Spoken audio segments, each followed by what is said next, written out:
Okay, so we'd like to start now by introducing the panelists. So careers, opportunities in climate services. Each panelist will introduce themselves for about 2 minutes, and then we'll have time for a plenary discussion. So I'm going to call up our first panelist, who's Foster Afusu. Foster, absolutely welcome to you. Thank you for joining us. So you're originally from Accra, but you said you were based somewhere. So you're not in Accra at the moment, no? No, I am actually in Accra at the moment. Oh, you are in Accra. But I'm based in Abidjan, the Ivory Coast, Cote d'Ivoire. Lovely. And the journey to Abidjan and to the African Development Bank took me through Accra to Finland. Wow. Where I spent about 19 winters. I love the way you put that, 19 winters in Finland. That's the way you measure it in Finland. In Finland, you count in winters. I spent about 19 winters. As an academic, and also, having the opportunity to work with some of the industry stakeholders around the issues of innovations and climate, yep. Especially from the technology angle. And since joining the African Development Bank 9 years ago, and in a few months, I've also taken special interest in innovation, and also, as it relates to climate and energy and water. And my interest here and the contribution I hope to bring in, also from the continent in Africa, to share views on, how things look and how things can be, going forward, and what opportunities would exist that can exist for students and experts in this area. So I'm glad to be here, and looking we're very forward privileged to have you. Very, very privileged to have you. So to finish your introduction, I'll give you the floor for 2 minutes then. So you're an economist and management scientist with over 25 years experience in research, teaching and practicing innovation management and international business. You are currently a senior innovation and capacity development officer as you mentioned, at the African Development Bank. So Foster, the floor is yours for the next couple of minutes. Where do I start? As I said, I'm speaking in the context of Africa, and I'm not speaking for the African Development Bank. I'm speaking in my personal capacity, though as and when necessary, I'll bring some of the public information that I can bring in from the bank. From where I sit and for where I have developed to this point, I do see in Africa, the huge opportunity which we don't tend to see. But we do see a lot of the challenges that exist, even though the contribution to climate deterioration in Africa is very small, but the impact is huge, and we see this every day. And we see policies and we see technologies and even a bit of private sector, engaging in this space, to ensure that the continent can build a resilience, at least, and to thrive, and maybe to survive and to thrive going forward. So my take has always been, as I come in, that whatever it takes, whether it's technology, whether it's technology that supports services or the services themselves, it is extremely important that the continent needs to start thinking differently and thinking from within, as to how to either take advantage of the opportunities that exist or to mitigate the challenges that are there. And for me, my special focus has always been on the youth. That the Bulgarian continent, the advantage we have in the continent is the youth. Unfortunately, we have the youth that are also engaged with other stakeholders and in other continents. And I believe that if we can help create that synergy, to start building from within by collaborating from without, to build the technologies on the ground that support these services, and to build these services that are sensitive to the local conditions. As I said, 19 winters in Finland, and I know that the conditions are different and conditions are different. So as we begin the discussions in the next 15 seconds for me, I would want us to, at least my part, to look at how we can contextualize this within the continent, and look at that environment and look at what services. It may not necessarily be the same level of advisory services, as in Europe. It may not necessarily be the same level of risk assessment, because we also have very basic needs. which may be informational, which may be knowledge brokerage, which may be. So I'd want to come in, from the angle of the youth, the angle of innovation, the angle of science, and of course the angle of business, to see how we can synergize all these, to create the kinds of services that Africa would need going forward to be more resilient, and maybe beyond that to also to thrive, in the economic and climate change. Thank you very much. I'm very, very glad we can give you an extra minute there, Foster, because that was so important. Things that you gave, and speaking to people, who work in African countries, stuff like that. There is so much innovation going on there, and it's just absolute. There is so much more going on there that people realize, and so that's why we absolutely would like to have you. So we're going to move on now to Melody Triolay. Melody is a climate scientist and risk analysis at AXA Climate, and her background is in climate physics with 2 master's degrees in climate and ocean science and a PhD degree in Paris on irradiance variability in the context of PV plant investment. She joined AXA Climate in 2020, working on the impact and climate variability on pricing tools and the long-term investments. She also has more than 6 years of experience in climate change communication across various audiences, especially corporations and decision makers. So Melody, welcome. Thank you for joining us. And the 2 minutes floor is yours. Thank you very much. I'm kind of impressed to go after Foster Opozu because it's like a very interesting point of view on this subject. But yes, so I think you said the most of my background. I come from climate physics and climate modeling.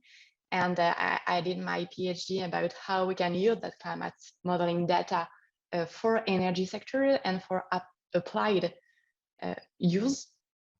And now from 1 year ago, I came into AXA Climate, which we are doing like a large climate risk screening and climate risk analysis in order to help companies to take all this climate risk. So I think my point of view today is more like a young professional. So I'm kind of aware of which kind of opportunity there are. And I think they are very huge because there are so much to invent and to use, because climate modeling is like very important tools, but it's really hard to use it in a proper way for decision making. And this is what I would be happy to discuss with you today. And so just for a few words about AXA Climate, because this is also why I'm here. So we are doing risk analysis for parametric insurance. So like we are helping individuals to and a corporation to have climate insurance around 1 year, but we are also working on adaptation for climate change. And I think this is more the point we will discuss today. So we are using seasonal forecasting, climate modeling, and all of this kind of data. Merci beaucoup. Thank you very much. That was absolutely wonderful. Very poignant kind of stuff there, and a fellow science communicator as well. So, so 2 peas in a pod there. So we'll move over now to Kristin, who's joining us from Colorado. So Kristin Larson has used her extensive data science and programming experience to add depth and insight to market intelligent power forecast. And that estimates generating asset values in US markets. Now, her publications cover renewable energy, capacity markets, and power plant profitability. Now, previously, Dr. Larson spent over 15 years in the renewable energy forecasting industry at startup companies and made long-term demand forecasts for Seattle City Light. And her PhD is in atmospheric science from the University of Washington, and she has a Bachelor of Science in Engineering from Princeton University, and she is resident of Boulder, Colorado, and a graduate of Boulder High School. Wow, Kristin, that's quite a CV. So I'll leave you to span off that, please. The floor is yours. Thank you so much, Kit. And if it's okay, I thought we'd do a poll now. Yeah, we can do a poll. And so, this is a very low tech poll. So because I've been part of the summer school, I know it's fun to be a little more engaged. So I was wondering for the people listening today, when are you looking for a new job? And you can just use the Zoom reactions. So use the crying reaction if you're looking for a job as soon as possible, or use the open mouth if you're looking for a job for in the next year. and then use the applause, the clapping if you're looking for a job in more than a year, and then a heart if you have no plans to change what you're doing now.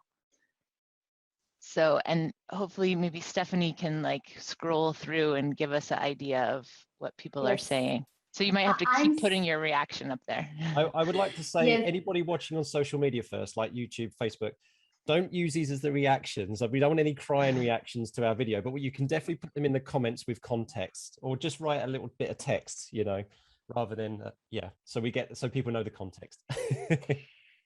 Yes, thank you, Keith. I can see a lot of hearts and many open mouth, and also less crying, but it's getting more. But lots of open mouth and lots of hearts, actually.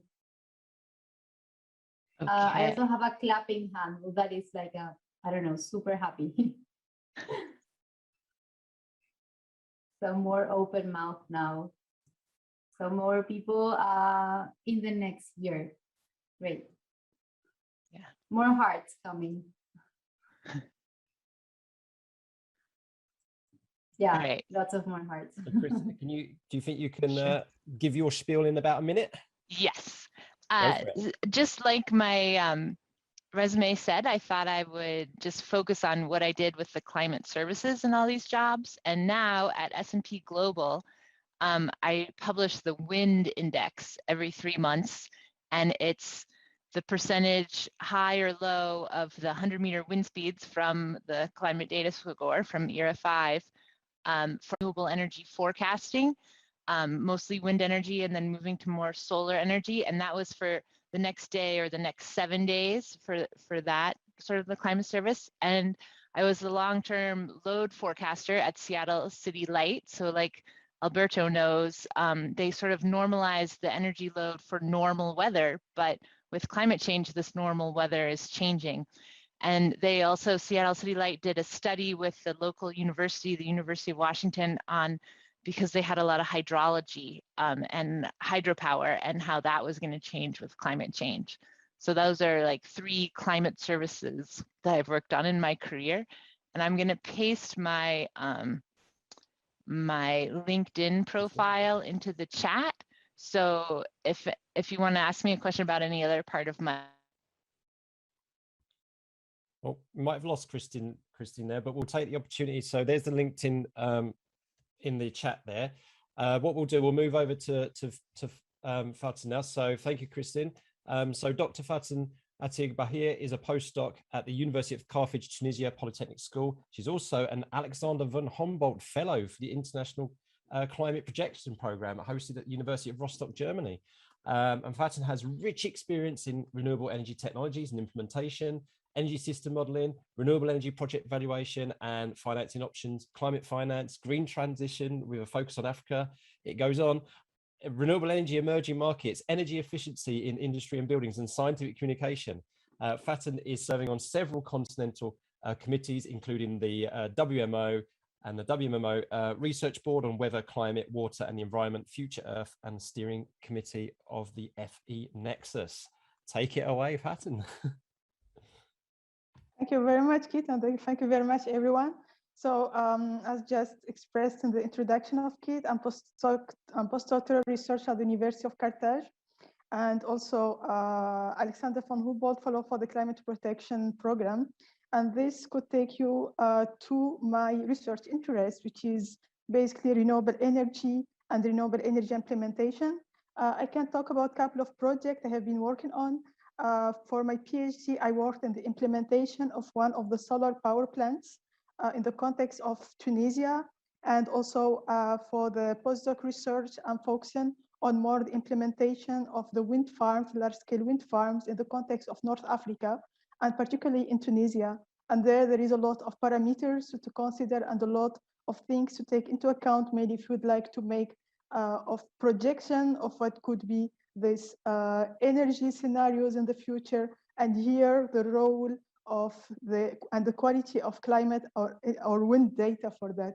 So and here I find the linkages between what is the importance of climate services offered to wind, and also how can we as wind planner and wind researcher and wind scientists plan to have this implementation or efficient implementation of renewable energy. So in addition of my background, which including the engineering aspect of the things, I'm also interested in the policy aspect of the things. And then also what could be the role that policy could play to kind of enhance this or facilitate the use of these climate services in the context of renewable energy, mainly in North Africa and in Tunisia, and also the economic aspect of the thing, because renewables are something very important, and also we have this good matrix between quality, price, and policy is also more important to ensure that we have a good implementation. So this is from my end, and I'm looking forward to the discussion. Thank you. Wonderful, thank you very much. And to introduce our final panelist of the day, Marcelo Petita. Marcelo is a researcher and climatologist at NEA. He has been working on the implementation of climate services for more than 10 years, covering both the scientific and applied aspects. He started his career as a theoretical physicist at the University of Rome, and then moved on to Bolzano as head of atmospheric remote sensing group at URAC Research, where he started working on climate services. And since 2012, he's been back at Rome at NEA, where he's responsible for climate services projects, including SECLI-FIRM. And he always tries to bridge the gap between research and the commercial aspects of climate services by collaborating with several companies in defining climate services. So Marcelo, it's for you to wrap up for the last 2 minutes. Yes, thank you. So what I really love about climate services, coming from a completely theoretical background, was the interdisciplinarity of this discipline, because at the end, the climate part is only one phase of the total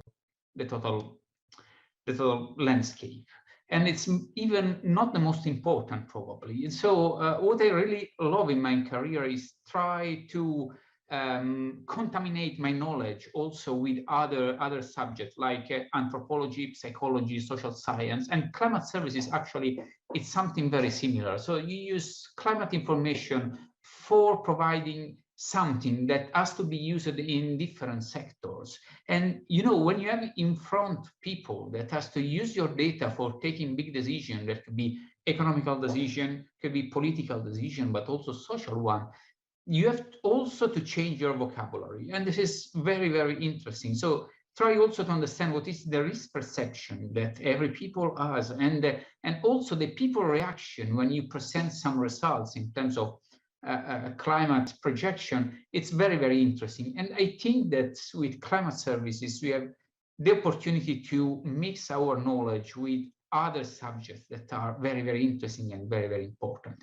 And the role of researcher is still very important, because we initiated the idea of climate services. But now that we are on the market and there are companies that are providing climate services, researchers are still important, because most of the problem has to be solved by us, by the researcher. And we return in climate services value chain again, because we have the knowledge for understanding some specific mechanism. Thank you, Marcelo, and thank you, everybody.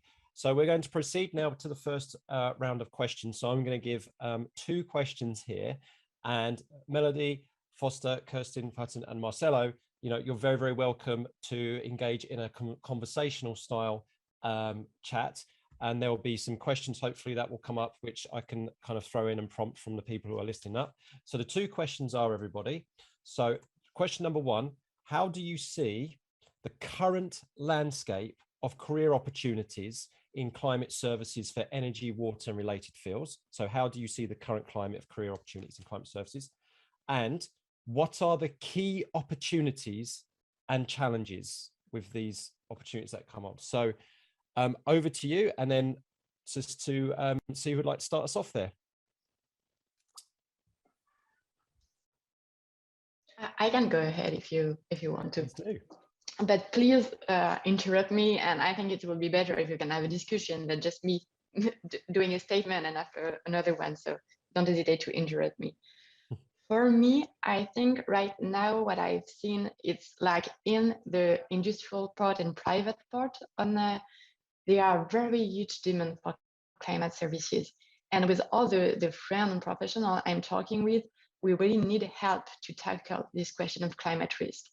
But there are, of course, some challenges, because right now, what I'm seeing is that we have to be multitasking right there, because in climate research, we are like really focusing on one question, and it's really important to learn how to do proper science and what are the uncertainty and the possibility of the different things we are doing.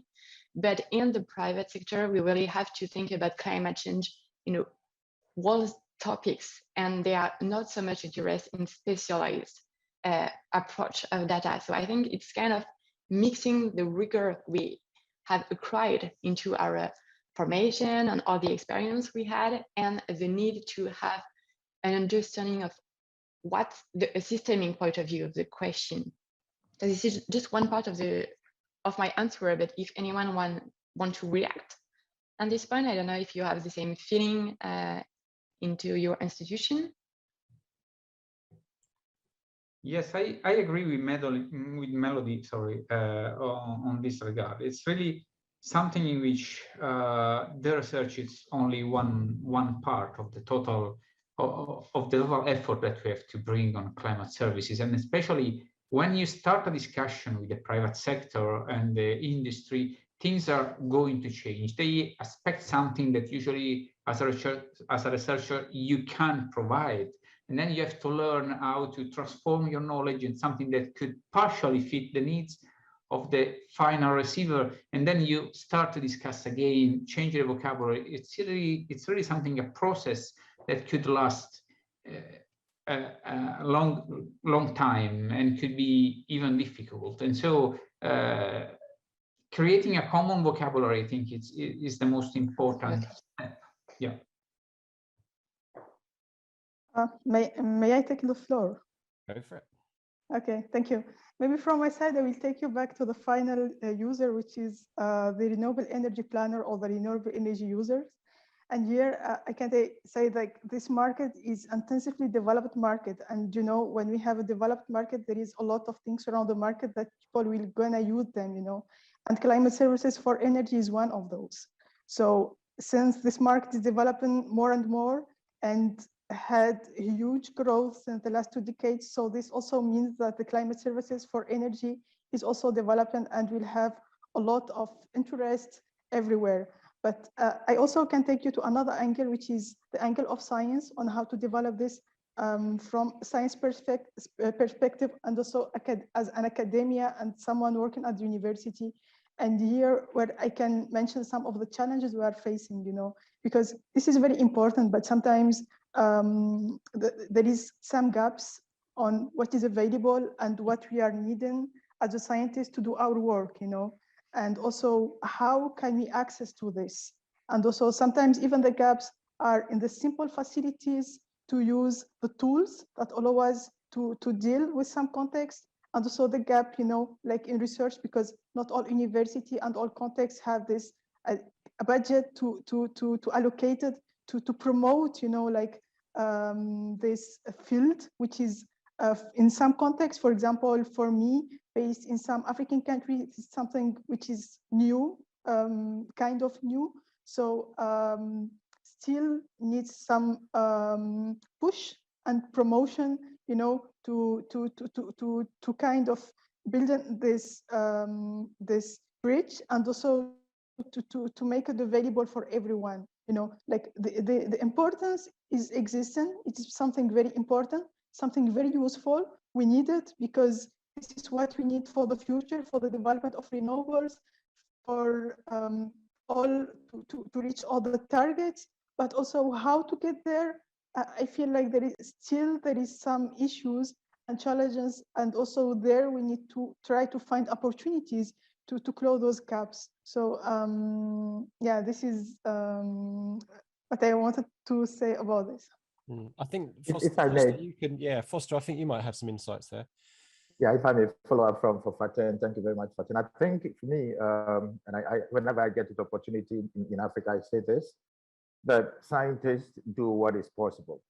That's the job of a scientist. It's possible to do that. Now, economists and management scientists do what is needed. And I think, especially in Africa, we need to find that nexus of science and economics and management.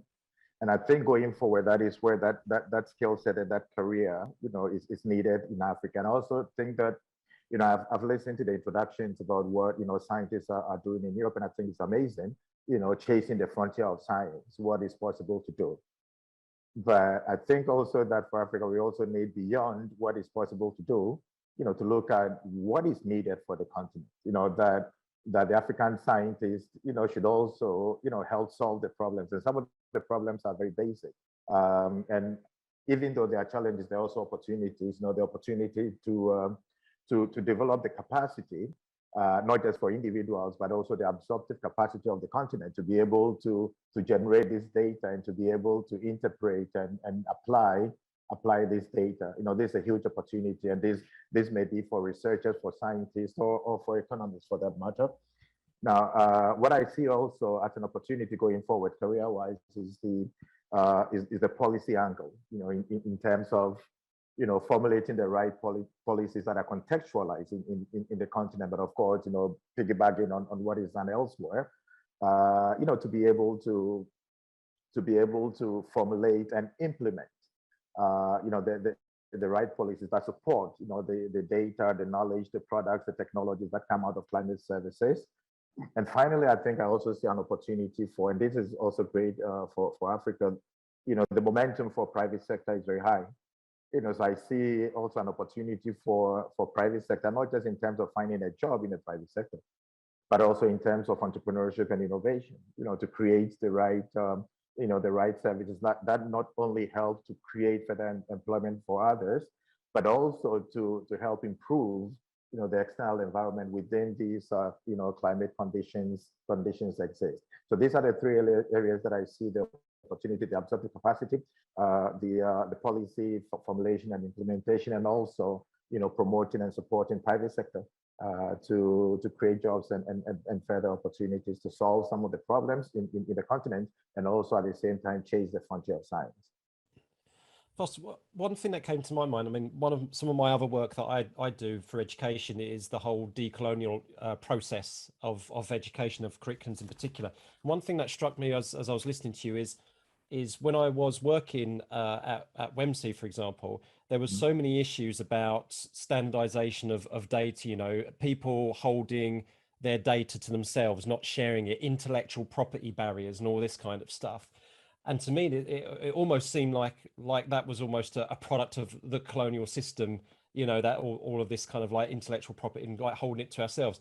To what extent do you feel that, because I know so many people and scientists in the continent of Africa all over the place, they're so talented and they seem to be held back by the structure in place. I mean, do you feel that it's a major barrier for anybody perhaps in the African continent who want to get into climate services, or do you think that's getting better?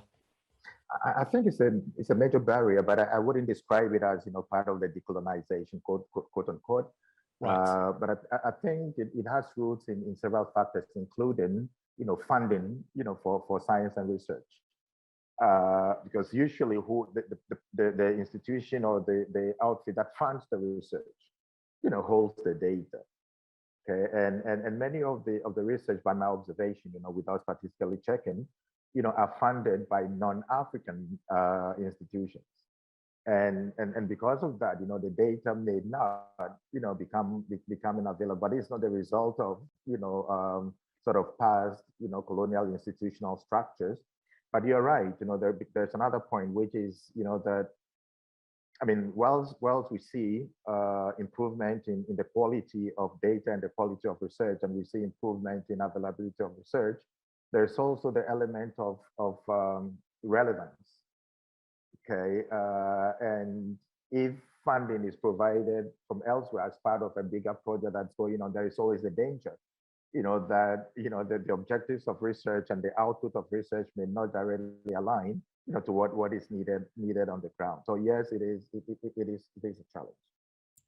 Very interesting.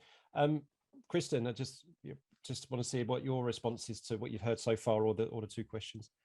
Great. I was going to say something, Kit, and then could I do another poll? Will that work? You're more than welcome. All right. I'm based in the US, so my answers are all based on the US here. So sorry, I don't have the whole world perspective.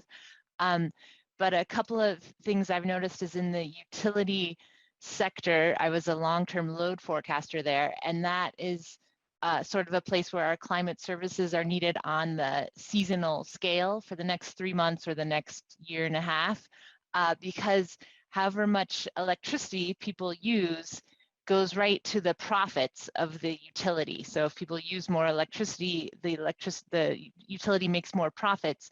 And as the climate changes, this is going to change, and the finances of the utilities are very interested in how is this going to change, what's going to change, and especially, you know, for the next quarter, for the next 3 months, you know, what's it going to look like?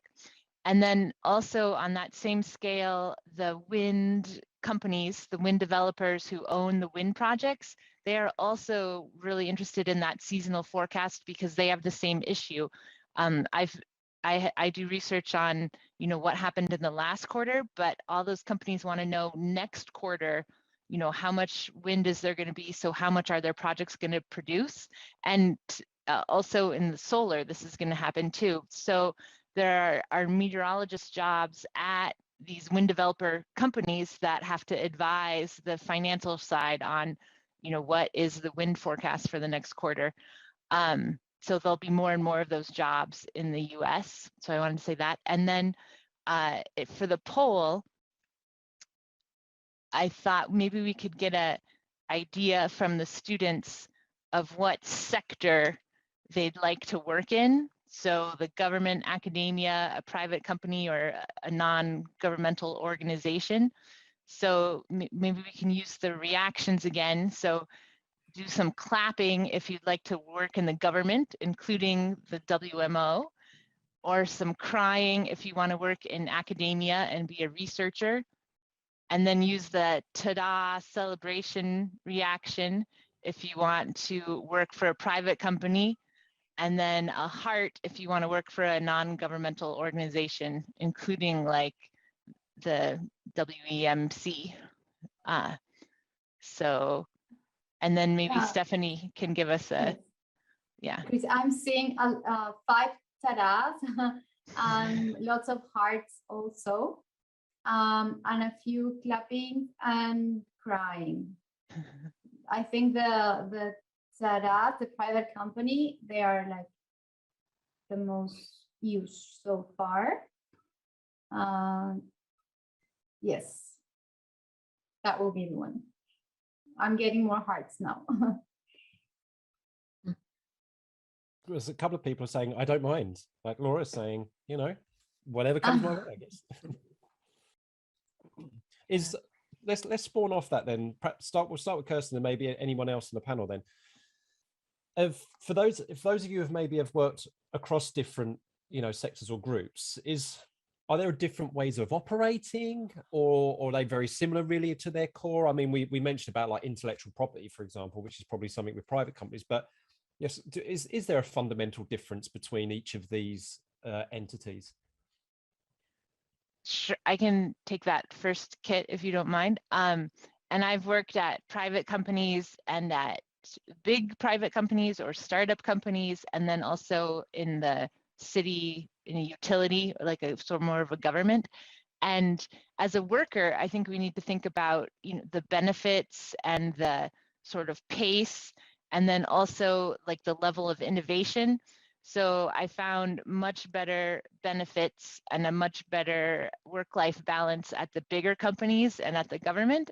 And then in the startup companies, there were much less benefits and much faster paced work environment, which maybe some people like that. And also at the startup company, it was much easier to innovate. And you got to wear many hats and do lots of different things at the startup companies that I didn't get to do in the bigger companies or the government. So that's what I think. I'm going to bring in Marcelo. Marcelo, I haven't heard from you for a minute. What about your perspective on that? I mean, have you worked across different sectors, or have you definitely, I guess, contributed or collaborated with them, haven't you? Yes, I did. I actually founded 3 different companies in my life, starting when I was a student. And well, I think that the main issue here is the time frame, is the time scale. Because when you work, as also Kirsten said, in a startup, you really have a time scale that it's matter of week or one single month. And then if you go in a larger company, this time it's a bit longer. And again, in government, you have a time frame for your results and your work that could be similar to the political one. So in the sense that 1 or 2 years. And in academia, when you are doing research, you actually have more and more time. And your action has a very long time frame before they are applied. If you think you can start a research and probably could take 3, 5, 10 years for obtaining your results. So at the end, when you choose your work, it's really a matter of time frame and how do you want to work and what do you like more. And even when you have to take decision and provide some product to someone, you have to take into account this time frame of decision that they have. Working with a company, you need to provide something in 6, 8 months. Working with a government, you need 2 months, and so on and so on. And SECLI-FIRM was a typical example, a research program that was 4 years long with company that needs product in 6 months, 1 year, sorry. Yeah. Do you have any other perspectives, Melody? Yes, I can. I think all the points are really interesting, as they said. I think from my point of view, the major difference I can see between the different experience I had in academia and different structures is mostly about teamwork, because I think right now in a company, I have like everyday team working on different topics. But when I was in the research, I have like my proper subject I have to lead.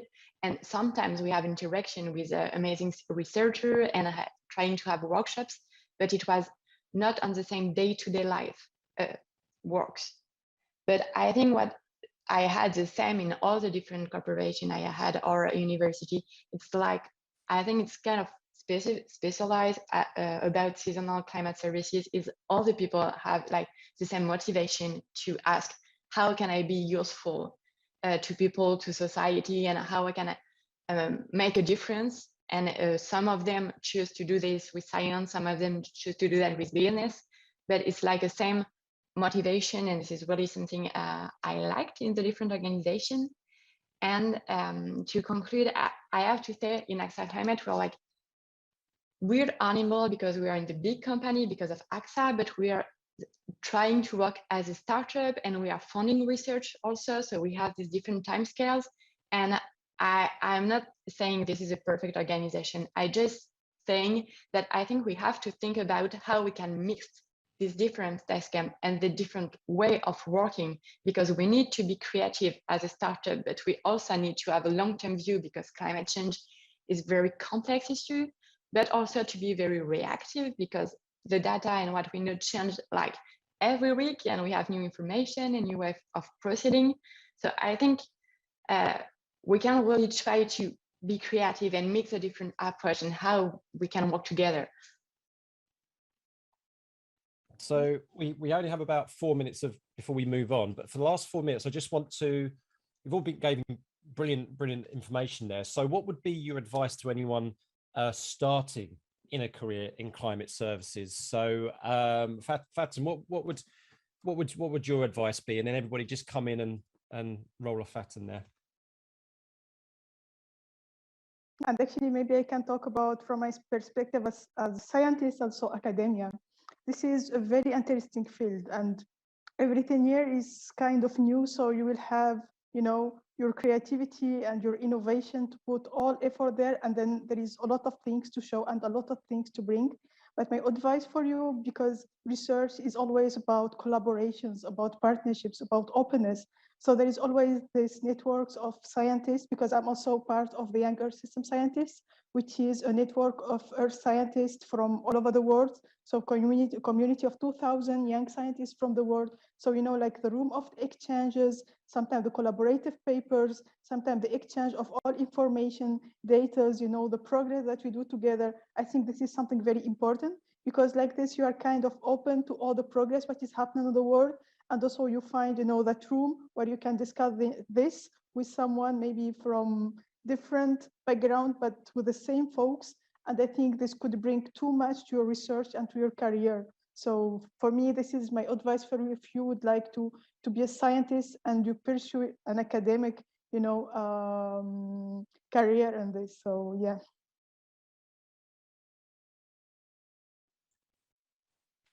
What about Foster? Let's bring you in from an African perspective.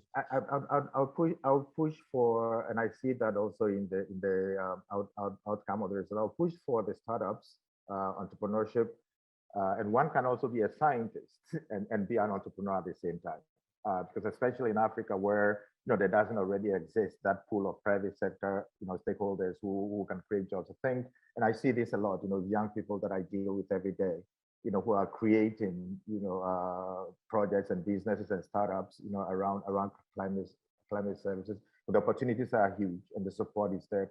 Sadly, many of those that I come across tend to go the non-governmental organization way also. And I think it's because this is where funding becomes easily available. So they tend to be chasing the funding rather than chasing their own dream. And my advice is chase that dream. Whether you're a scientist or an economist or manager or whatever, you can start a climate service company, chase that dream. And with the right service and with the right approach and with the right knowledge and the right protection of what you create, you can grow. And you can grow to be the one that creates a job for those who come in the future. The opportunities are huge, and Africa is ready. I love that. As someone who used to work with high school kids, you saying chase the dream. That's just beautiful. And yeah, and you're absolutely spot on with regards to what young people can actually bring. And of course, we've got so many young people here. So yeah, I couldn't put that any better. That's just fantastic. Okay, right. So we're going to thank you for all your little insights there. That's fantastic. So what we're going to move on to now is 25 to 30 minutes of open discussion. So now everybody watching, please do feel free to address your questions to the panelists throughout the chat. Okay, so absolutely please do that in the chat here. And if you're watching from the live stream channels, so YouTube, Facebook, or wherever you're watching, please also do ask as many questions as you want, because our wonderful team working in the background will collect your questions from those social media platforms and address those to the speakers. So I will be able to see those come in. So while have a little think about that, everybody. Let's start seeing some questions there in the chat. That'd be absolutely fantastic. While we're waiting maybe for a few questions to come in from the participants. So who is there anybody else who's really burning to give their bit of advice? Maybe they've got about anybody starting in the sector, what they should do. So who hasn't spoken yet? So we listened to Fatten and we listened to Foster so well. Kristin, you want to have a go? Sure. And I was going to sort of modify that question towards how to get a job, because that's sort of your first task if you want to work in the sector in the US. And my first advice for people looking for jobs is to network. That in the US, there are a lot of jobs that aren't ever posted, but if you talk to people, you can find out about them and get a job that maybe never ever was posted. So talk to people, and luckily we have everyone here that you could network with. And then when you're looking for a job, you have to be persistent, just keep being persistent, and then so take care of yourself so that you can keep being persistent. So whatever it is that helps you so you can do this again the next day, do that. And then I always tell people too, you can't get a job if you don't apply. So keep applying to the jobs, and that you don't have to think of it as something that's hard for you. Just think of it as they can't give it to you until after you apply. So you have to just tell them that you're interested so that they can give you the job. And the only thing better than one job offer is more than one job offer. That will help you negotiate. So if you are in the lucky situation of having multiple job offers at the same time, then you can negotiate. And even if you don't, you could still negotiate. That's a good idea. And just keep in mind that you only need one job. You're, one job at a time. So you're just keeping going until you can get that one job. Thank you. Fabulous. Yeah. And that's good for all walks of life at any age group. So brilliant. Right. So Andre has given us, well done, Andre. You get a gold. If I was teaching you high school, I'd give you a gold star for the first question. So well done, Andre. So Andre says, do you think climate services is a buyer's or a seller's market, i.e. is there more supply or is there more demand? So, and then they recognize that this probably depends on the industry or the region. But yeah, who would like to answer Andre's question there? It's a good question. They're all thinking. Melody? Yes, I'm not so sure to get what's the question, but it's if there are more people interested by climate services or more people doing the climate services, right? A buyer's or seller, is it a buyer's or a seller's market? I.e., is there more supply or is there more demand for climate services? Yeah, I think from my point of view, it's really different if you talk about seasonal forecasting, for example, or if you are talking climate services as climate change, because as I had the feeling for the market right now, we have a lot of demand about climate change and how people can adapt. So I would say more if I'm a buyer.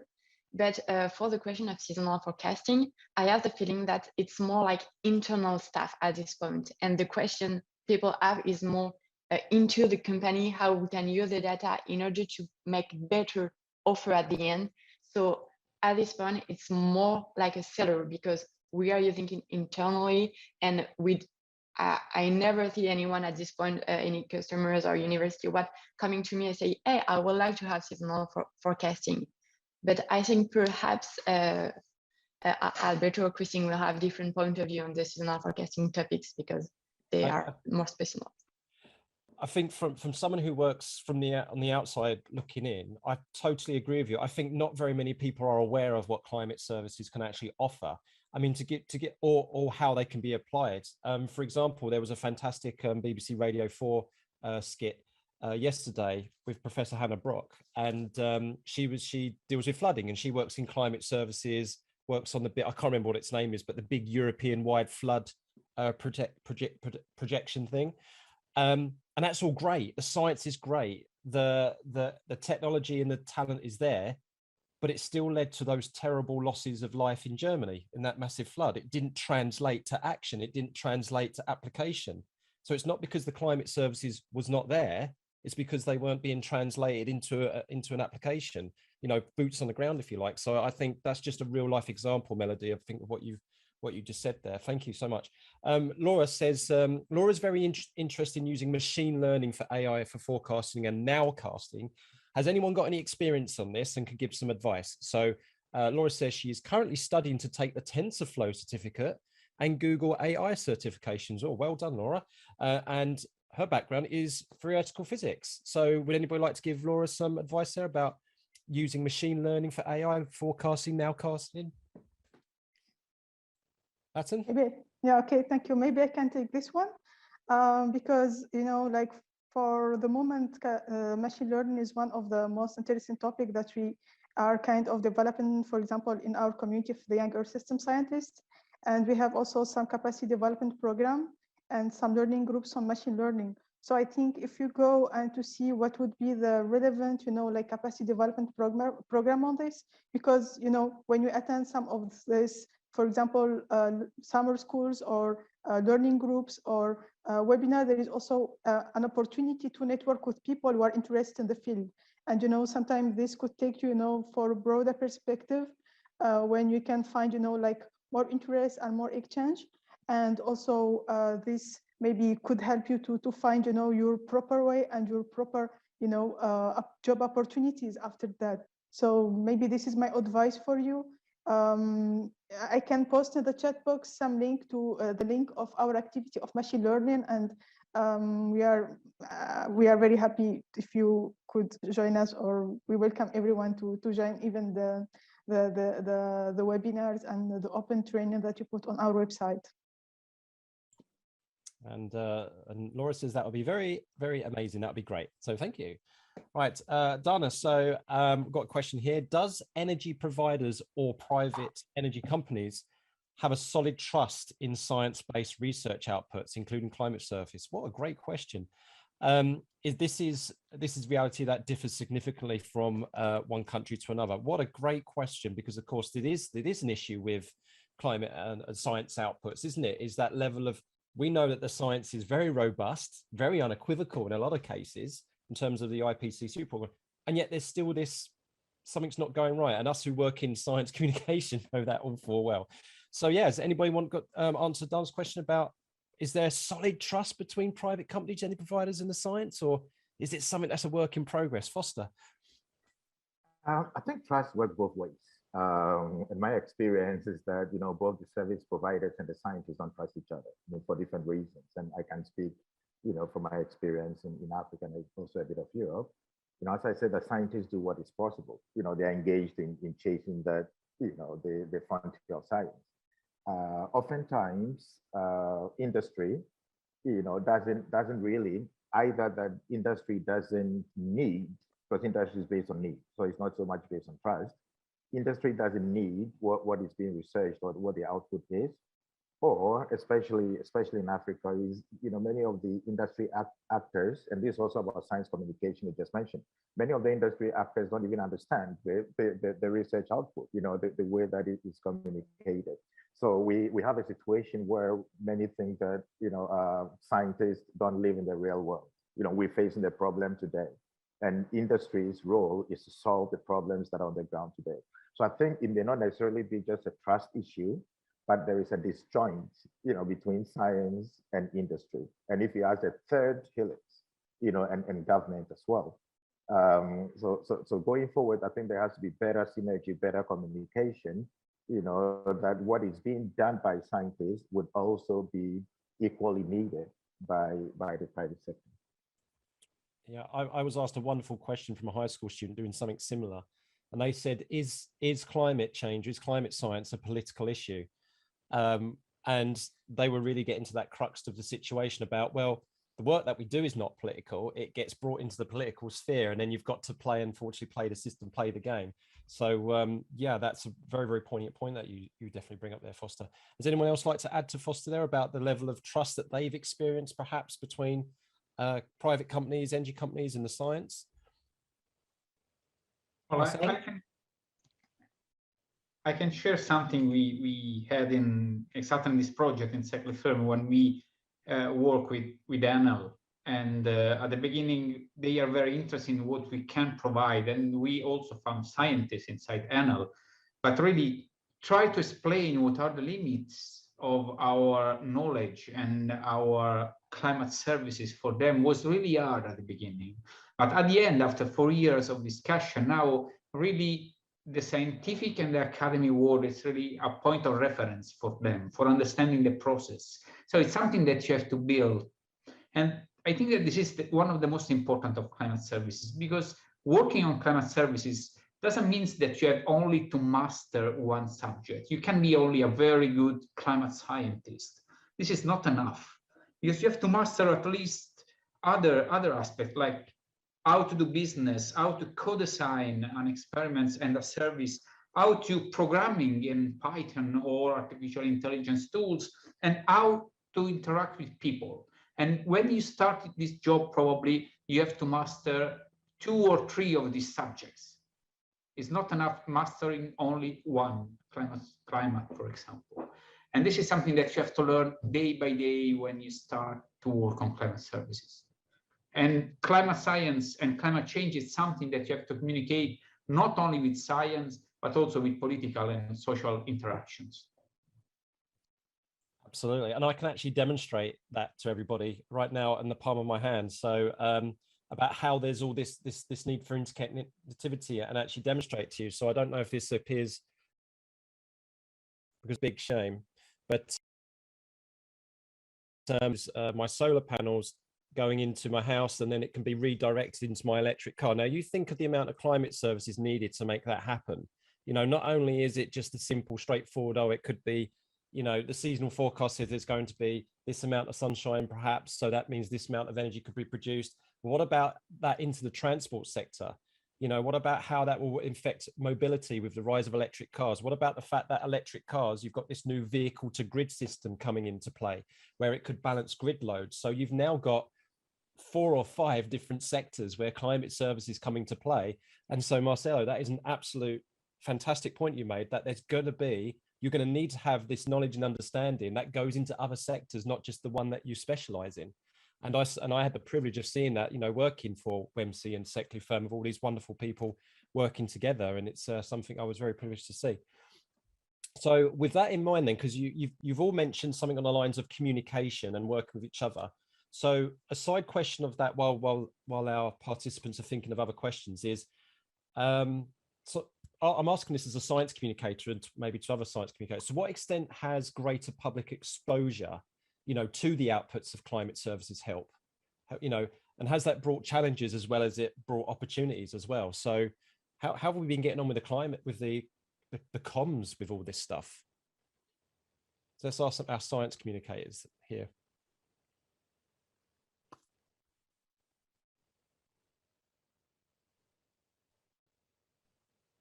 Having a good think about it. Melody. Yeah, just can you repeat just the question? So, I think. Yeah, so there's been a lot more exposure with what climate services are, you know, and it's been pushed out more into the public domain, you know, and I've certainly been using it in high school teaching, for example. So what kind of opportunities and challenges is that bringing, that now that more people are becoming aware of what climate services are? Okay, thank you. I think it's clearer for me. I think, yeah, it's, as you said, it's opportunity from my point of view and challenges. Opportunity because we can talk way more about climate change with people, with industry and what's going on. But from my point of view, because basically I was on climate physics and climate variability, I know that in like 80% of the time, people say to me, please don't talk about climate variability, because when you're talking about that, people are thinking it doesn't have any climate change. And I'm like, okay, so we are like one step behind to have a proper understanding on how climate works. So I think it's like we have to simplify the message, but sometimes it's kind of not so easy. Maybe, Kristin, yeah, Kristin, please come in. Yeah, I just Fatten afterwards. Okay, just to go back to some of those questions too, like, is climate services a buyer's market or a seller's market? And I'm not as much familiar with the climate risk part of it, but I think in all from the short-term forecasts to the seasonal forecast, that if you had money and you wanted some of these things, there are plenty of things to buy out there. So, I mean, just the fact that we have an industry that does this, you know, that if people wanted to buy more, I'm like, a lot of those companies that are selling things are scalable and they would be happy to sell you 10 times more than they are now. So, so I don't know if you'd label that buyers or sellers, but I think that's the state of the industry in the US anyway. And then Dana's question was really interesting too, like, do you trust the science? And in my experience with companies that are doing the quarterly reports that depend on science, whether there's electricity demand or if there's wind blowing at your wind project, that they take into the science, but there are so many pressures on the finances to, you know, always make a profit every quarter, that they know what the science says, but then they can sort of change it a little bit depending on the finances. And so there's a lot of pressure to do that, I would say, that sometimes what you're seeing is not, the companies don't really want science, they just want finance or something like that. So that's how I'd interpret that question. And then over to Fatten. Thank you very much, Kristin. Yeah, maybe for me, I wanted to reflect on the role, you know, because the previous question was how, for example, to initiate or to make the science and the culture of climate services something available for everyone. I'm talking from academic perspective. Maybe for me, what I see, and there is also a big lack there, is how to have this mentorship in graduate programs that could initiate the student for today, which could be the decision makers for tomorrow or the climate leaders for tomorrow on this program, and the importance of having this mentorship in all this consortium of academia, and also how to couple this with the capacity development programs and activities. So then, like, to think from the beginning, to have this generation, the young generation, that could lead the progress afterwards, and also try to build this kind of bridge between what's available now and what could be tomorrow. And here also there is another thing that for me very important to mention, because it is usually region or maybe country context based, because not all contexts have the same, situations, have the same programs. So here also maybe the role of partnerships, how to link communities together, how to bring people together, because as it was said, climate services is something that could be related to politics, because this is something very sensitive, that's something that is affecting the future of the earth, So how could we bring all those actors together and try to find this kind of,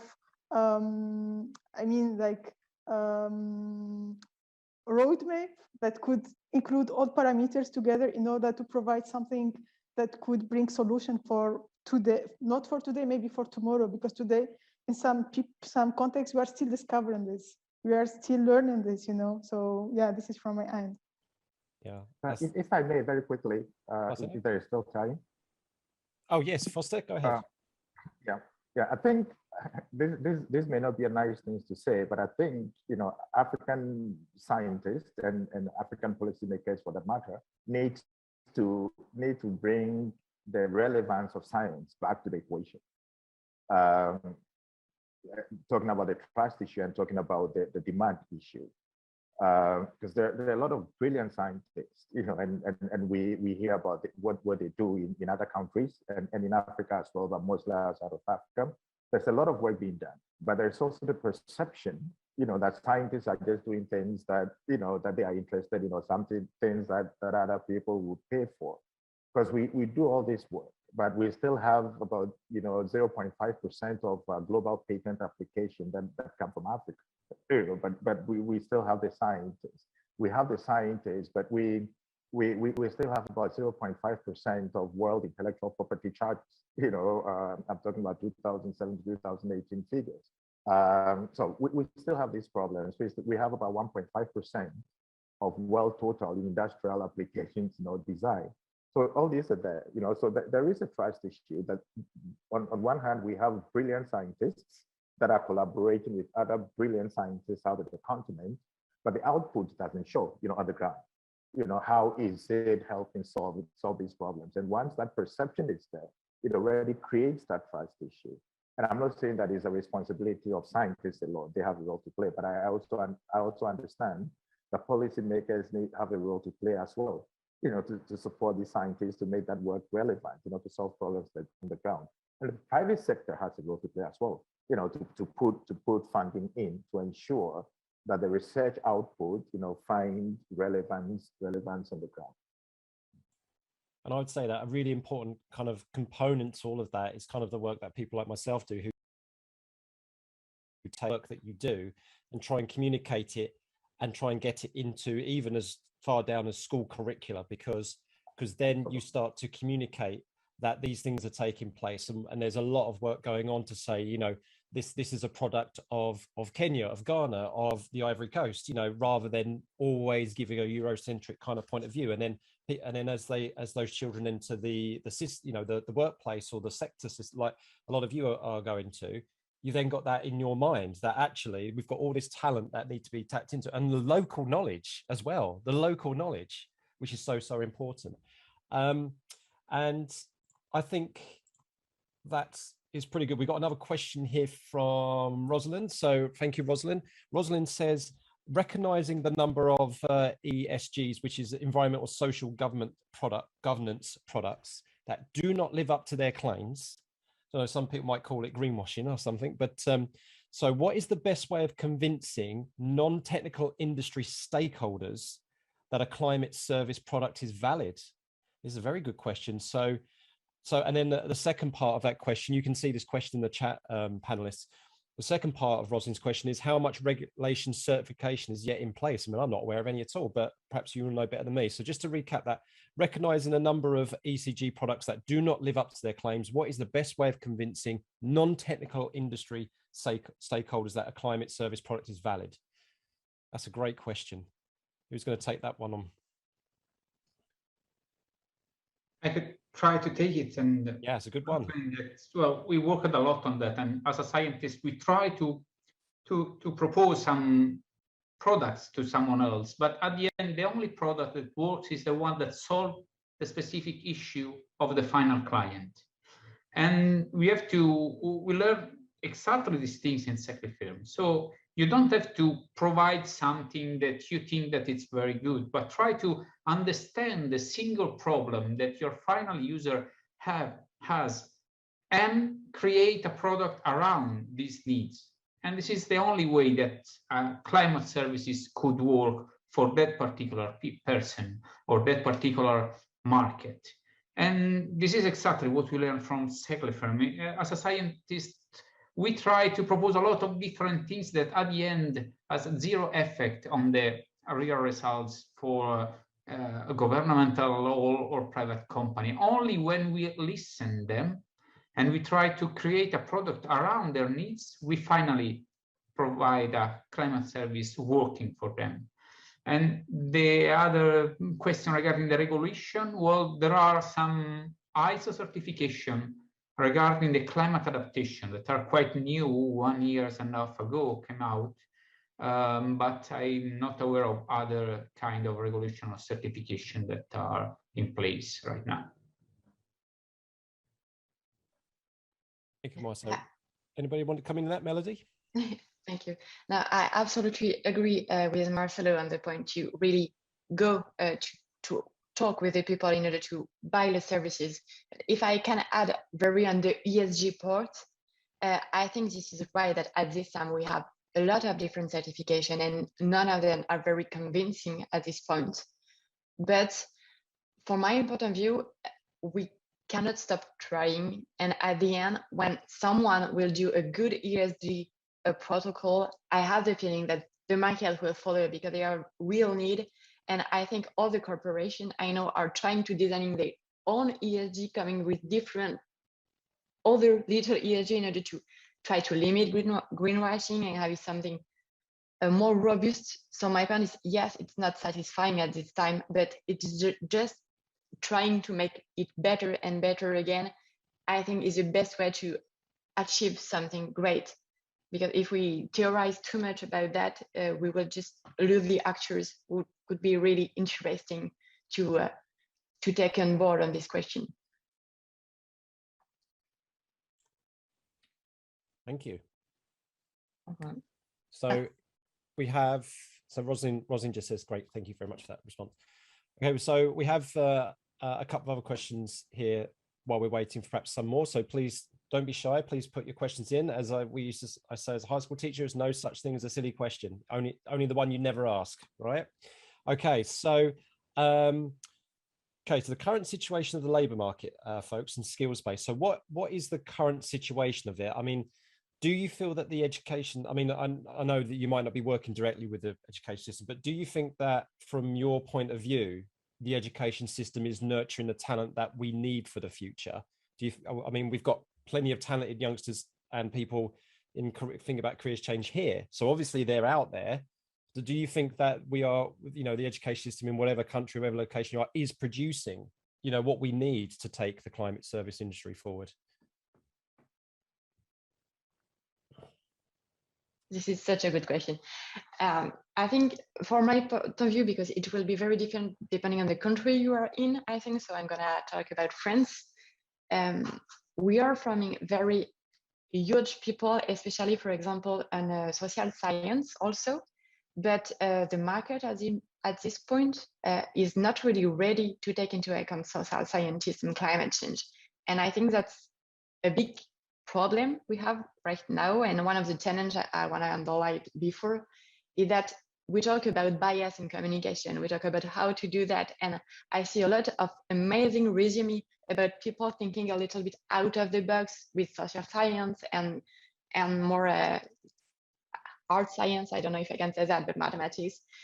And it's at this point, we don't really know what kind of job offering to this kind of people, but we definitely need their way of thinking if we want, I think, having a proper climate services approach, because we need to have to taking into account people and customers, and so this is basically social science jobs.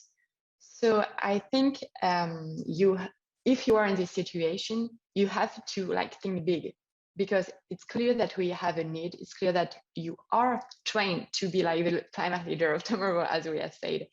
That just we don't have idea of job to offer to you. So please come with a proposition saying, okay, I can do that, and it will be interesting for that.